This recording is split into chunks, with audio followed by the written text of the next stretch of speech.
Depuis quelques années, les éditions Perrin ont l'habitude de nous produire des livres qui relatent d'une manière un peu différente l'histoire de France et l'histoire du monde, parce qu'elle est confiée à la fois des historiens et à la fois des journalistes. Alors on avait eu les plus grands femmes de dictateurs, les choses comme ça. Nous avions eu l'année dernière une journée avec les personnages principaux qui racontaient une histoire, une journée type de tous ces personnages. Et cette année, sur la direction d'Alain Brézet, ils nous font les grands duels qui ont fait le monde, c'est-à-dire les grandes confrontations qu'il y a pu y avoir entre différents auteurs et différents acteurs de l'histoire. On part du début, il y a Alexandre le Grand, Darius, il y a Scipion, Hannibal, il y a Octave, Cléopâtre, Grégoire VII, Henri IV, Charles Quint, François Ier. Donc c'est tous les duels et toutes les batailles qu'il y a pu y avoir, Churchill, Hitler, bien sûr, Tito, Staline, Kennedy, Khrouchtchev. En fait, toutes les confrontations qui ont eu à travers toute l'histoire du monde entre les personnages principaux ont façonné ce monde. Et c'est écrit d'une manière assez simple, facile et tout ça, parce que c'est un travail d'historien écrit d'une façon journaliste, donc qui s'adresse vraiment à tout le monde, et on apprend des tas de choses sur ces duels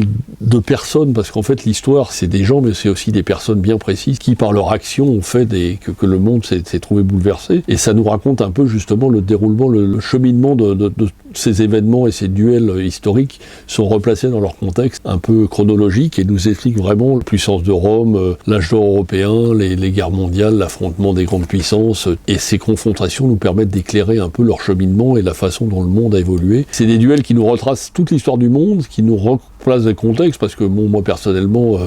les rapports entre Alexandre le Grand et Darius, on l'apprend à l'école quand on est petit, mais on sait que c'est la même époque et tout ça, ils sont confrontés, mais c'est intéressant de se replonger là, et d'une manière journalistique. C'est-à-dire qu'on a l'impression que c'est un fait récent qui vient d'arriver, parce que c'est vraiment raconté d'une façon simple, facile. Même le but d'un livre, c'est de se cultiver, d'apprendre des choses, mais d'une manière simple et efficace et vraiment passionnante. Donc je vous conseille fortement ce livre, Les grands duels qui ont fait le monde, pour tous ceux que l'histoire passée, présente et à venir intéresse, vraiment d'une manière comme un roman simple, facile.